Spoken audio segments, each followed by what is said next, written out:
first meeting, you've not only never seen a Dunmer, you've barely heard of us. That's not. Yes, filthy gray skin and what have you. Not very inventive, if you ask me. Don't get me wrong. Dunmer aren't much better when it comes to... He made a vague motion with his hand. The lesser races and all that hogwash. Bitter bunch. Your look of puzzled horror, though, it wasn't that. If you want to tell me I'm wrong, I'm all ears. At her lack of response, he nodded against her hair, satisfied. Thought so. Aside from that, the Thalmor, soulless bastards that they are, frighten you half to death. Oh, you hide it well? I certainly don't mean to suggest that your playing along with Unnar's marriage proposal wasn't entertaining to watch, but I don't believe you're too concerned with counting divines and coming up short. Clever bastard. Vera maneuvered herself to a sideways sitting position so she could catch his expressions better. If I tell you, will you tell me what your deal is with Unnar? I don't think you're just in it for the money. What makes you think I'm not? Vera nestled closer and leaned her head against his shoulder. He tensed, but let it go. Let's see. First, she waved her thumb. You stand watch and grin and bear it while your employer entertains himself with the local help, but you don't partake yourself. Based on how you dealt with that, it's not the first time either. She unfolded her index. 2. You don't eat when he does.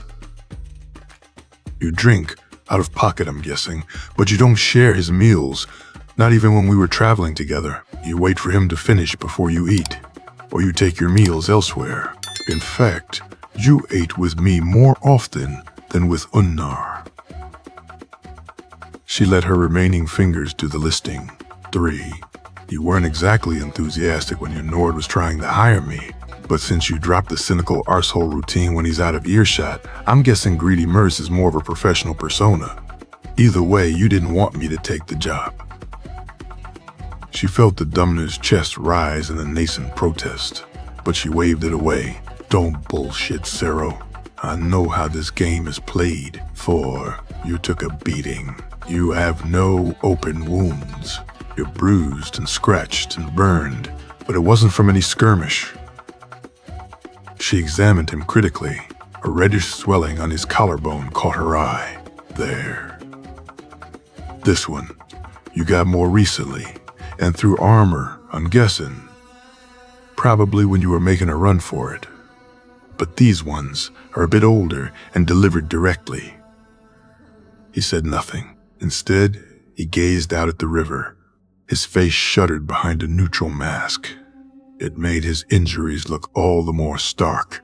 What did Unnar make you do? She pressed. He made an odd sound at the back of his throat, somewhere between a sigh and a growl. Nothing that he doesn't pay me for. Terse, with something crucial sieved out. He pays well, if you're wondering. Very well, in fact. That's utter bullshit. She softened it with a chuckle and brought her hand up, her thumb brushing his lower lip, careful not to reopen the scab. He winced, but didn't move away. I don't doubt he's a man of means. Still bullshit. Let's take this part, for example. You didn't collect that busted lip during battle. You would have worn your helmet. No, you had your helmet off and... She squinted, letting her fingers trail along his lip to his swollen cheekbone, her touch feather light. He didn't flinch. Yeah, I'd bet the money Unnar owes me that this isn't from a weapon. An armored fist, I'd guess, or the bone would have been broken. Expert on injuries, are you? Are you perchance a healer as well? 'Cause that would be useful. Unnar really found himself a little treasure, didn't he? Vera frowned, bitter rancor, plastered over sublimated rage hidden well. An old emotion, by the sound of it. Fuck off, Cero. I've been around the block enough times to know what this looks like. You sat there while those forsworn rearranged your face. Tell me I'm wrong. He huffed a humorless laugh, painstakingly avoiding eye contact, but his shoulders relaxed. Around the block? curious turn of phrase. Shit. Watch your words, you fuckwit. The Dunmer exploited the brief pause. My turn, I believe? He unclasped his fingers and brought his hand to her ribs, his palm shockingly hot against her skin. Vera froze like a rat caught in floodlights. Not much she could do about the goosebumps, damn it.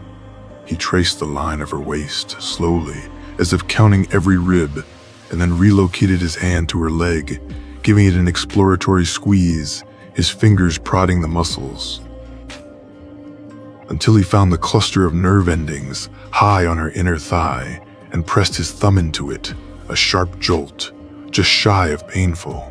Vera jerked, but the Dunmer held her in place, his arm around her tight as a vice. Shh. His breath tickled her ear. He rubbed slow, soothing circles over the pressure point, or really, the pressure area might have been more accurate. Oh, bloody hell. The achy tug in her lower belly bloomed with a vengeance, spreading south. She wondered idly what expressions he wore when he fucked. It'll pass if you wait it out. It took a conscious effort not to shift to bring his hand just a little higher and to the left, and, sodding lizard brain, The Dunmer chuckled, sounding pleased with his exploration, and moved his hand away. On a Breton, the trigger point would be lower. I'd wager you're small, because food was scarce. So, back to my question. Where are you from, Outlander? Expert on Breton anatomy, are you? He shrugged. Tricks of the trade. I do, in fact, kill people for a living, V. And this round goes to me, I believe. Oh, fucking trouble. Walking, talking trouble. If I said far away, would you drop it? Not likely. You tell me about what your deal with Unnar is, Cyril, and I'll tell you where I'm from. He hummed in amusement. That wasn't our arrangement as I recall. Changing the terms already? No wonder Unnar took a shine to you. An odd bitterness under the challenge, all of it flowing over a deep riverbed of resignation. And you might as well use Teldrin. It's what my associates seem to prefer. Fair enough. Teldrin. She tried it for size, rolling it around. Shorter than demon chops, anyway. Excuse me? What? It suits you.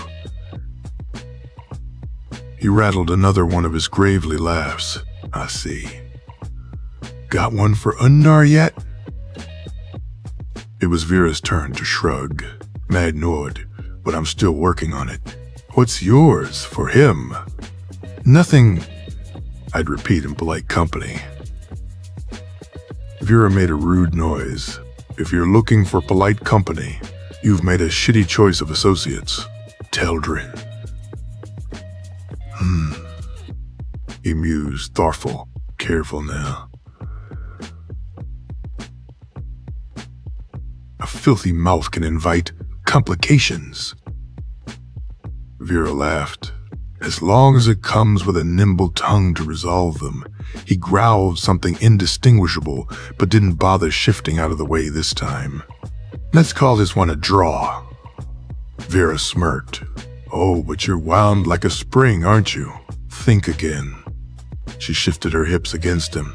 The Dunmer inhaled sharply and clasped his interlaced fingers tighter, knuckles paling to an ashen gray with the effort of holding himself still. Curse it. Fine. Don't be a sore loser now.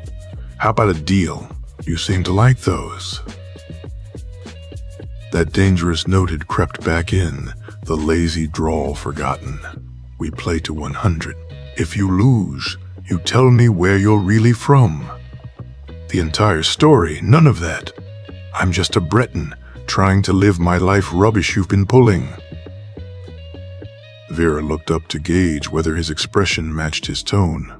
The mask of sardonic humor was gone from him entirely. In its place, that odd banked rage again, old as the hills. Careful, dumbass. He's not all canned peaches and sugar cubes. Stop playing with knives or you'll end up missing a finger. She cocked an eyebrow, and aimed her voice at conciliatory. "Wanna tell me what got your underpants in a tizzy, demon chops?" She managed to startle him into a reluctant, "Heh," but that strange anger still lurked right under the surface. "If you think Unnar is leaving Markarth anytime soon, I suggest you think again.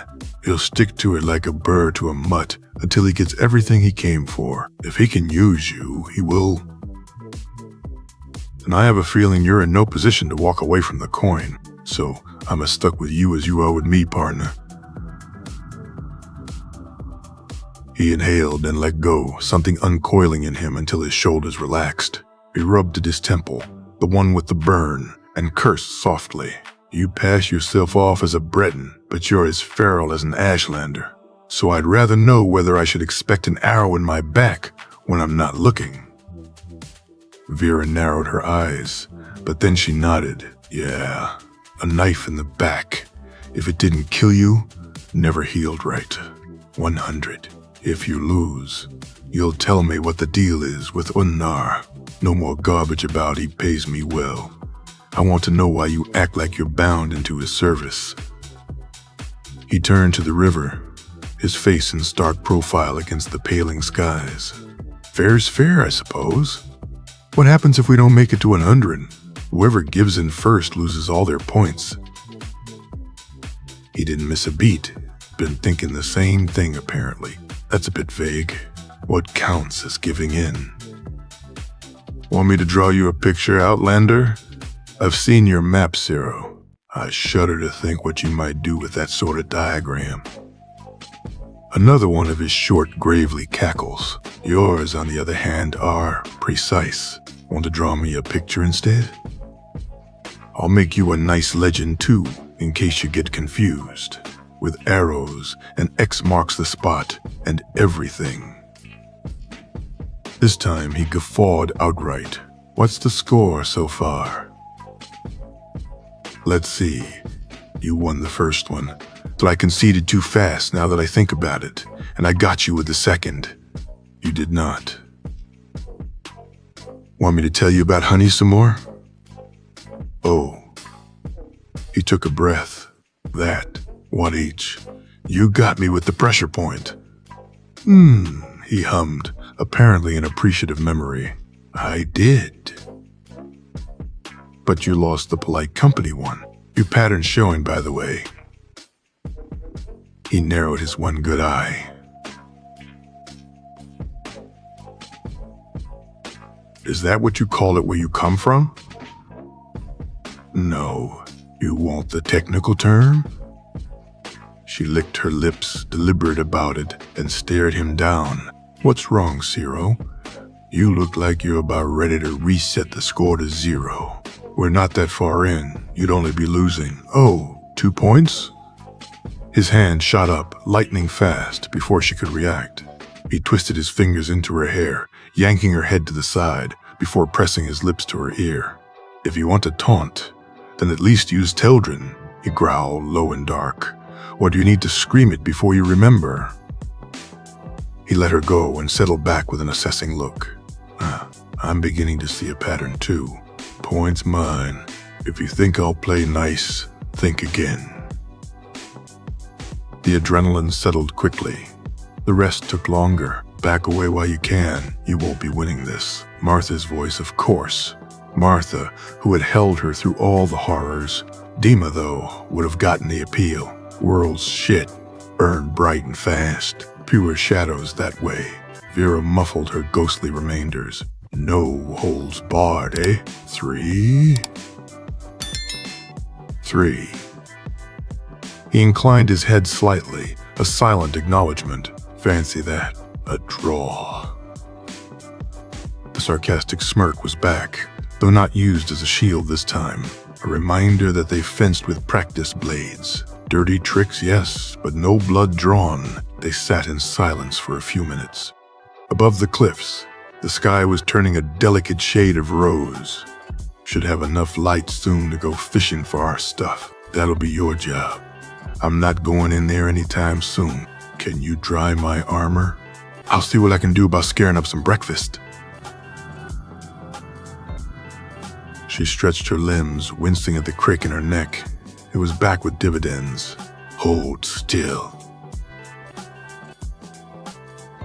The Dunmer rested his palm on her shoulder, then prodded around until he found the knotted muscle and pressed his thumb into it. Stretch your neck to, no, the other way. There. He added a small pulse of magic, similar to the healing magic Lovenar had used on her in the early days, but warmer somehow, and Vera groaned in relief as the constricted nerves released. You know, he trailed speculatively, I think I'll very much enjoy watching you lose. Vera lifted a shoulder in a shrug. The pain really was gone. Don't count your pigeons before they hatch. What is it with you and pigeons? That's a story for when, or rather if, you get to 100. Vera came across the nest of rock warbler eggs, 8 in total, a decent haul, hidden away in a crack about 500 paces from where they had made camp, if one could call it that. And, for lack of anything to carry them in, she lugged the whole thing back.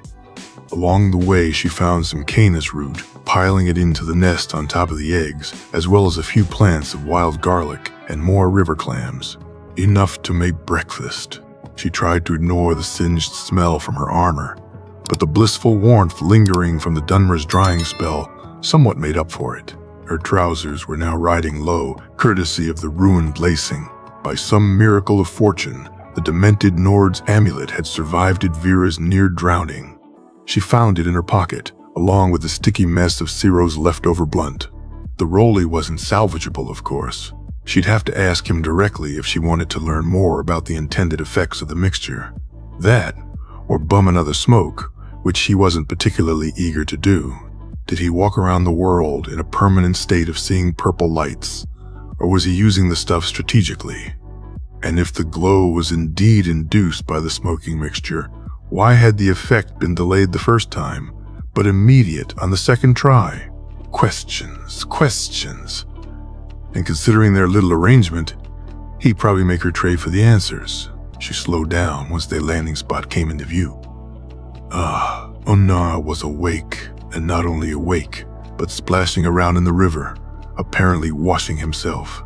He looked like a large, russet, frolicking bear, except more or less hairless, for a bear anyway. For a human, he was decidedly hercute. Butt naked, too. What the fuck? Not an injury in sight. A crisscrossing of old scars, yes. But the Nord had looked like a well-tenderized slab of venison when Cero hauled him into the boat. And now, he was as hale as a Deller.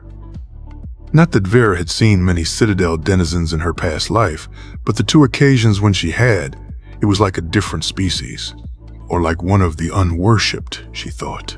The tingle of queasy horror prickling her spine, she cast her eyes around, looking for the other member of the dubious duo. She spotted the Dunmer sitting on a boulder at the edge of the water, also in a state of partial undress. No shirt, but pants on at least, shaving of all things. Unlike his employer, he still looked somewhat worse for wear, though his injuries had lessened. The swelling was gone. The bruise over his eye was now tinted yellow instead of the earlier purple-black. The after effects of the burns and the broken lip were still visible, but significantly less severe. Vera tried, and utterly failed. Not to take an assessing, an entirely non-clinical glance at the rest of him. Fucking hell. Right. The fellow certainly wore his risky profession gracefully. To put it mildly, the sort of lean, sparse efficiency of someone who fought for a living, and did it well. The tracework of intricate tattoos over chiseled muscles, interrupted yet somehow augmented by the pale etchings of battle scars. The Dunmer, of course, caught her staring, red eyes crinkling in a smile that didn't quite make it all the way down to his lips. He flipped his blade between his fingers, a perfect, nonchalant twirl, and then he tilted his head back and resumed his shaving activities. 1 point, Vera translated. She stuck out her tongue at him, and immediately regretted it, since he followed up with a be my guest hand gesture, and then lifted another finger. 2 points, bastard. She turned away, looking for a campfire, and found none. Bastards, she amended, plopped down her haul and started setting up a circle of stones, leaving the Nord and the Merc to their grooming activities. She found her packed by a crumpled bedroll. Most of the knapsack's contents had been laid out to dry on the stones, alongside their other salvage. Shit. Her map was ruined. She had left spares of Bothalas at least, but until then, she'd have to go without. Her bow was propped against a boulder. It was intact, and the fear that had coiled in the pit of her stomach lifted, unclenching. Stupid to get attached to an object, even a weapon, and, perhaps, especially a weapon, all the more so when it had been a gift exchanged after other intimacies. You will survive by this, and I will go without. In her past world, no greater declaration of care existed, and no more certain goodbye. She had carried the sniper rifle too. Long after Dima was gone, Vera dismissed the pointless modeling and busied herself with stacking the fire. By the divines, is that tantalizing smell breakfast? Vera glanced up and quickly returned her attention to the eggs and clam omelet. Their travel skillet had survived too, apparently. So had all parts of the Nord's anatomy. Mind putting some pants on, Unnar? Oh, why, I suppose I should, but only out of respect for your delicate sensibilities, Snowberry. The Nord lumbered off in search of clothing and returned a few minutes later muttering unhappily about shrinkage, but in full armor. He plopped down by the campfire. I'm not used to standing on ceremony, see? He turned, craning his neck. Cyril, blight you. Stop pretending you can grow a proper beard and come have some of this fine meal. Vera got up, poured some Canis root tea into one of their rescued mugs, and walked over to the boulder Cyril was occupying. As I recall, you have a particular fondness for this beverage. The Dunmer leaned back and stared, a sardonic challenge on his features. How very considerate. Whatever did I do to deserve such thoughtful attention? Or did you simply come by to enjoy the view, outlander?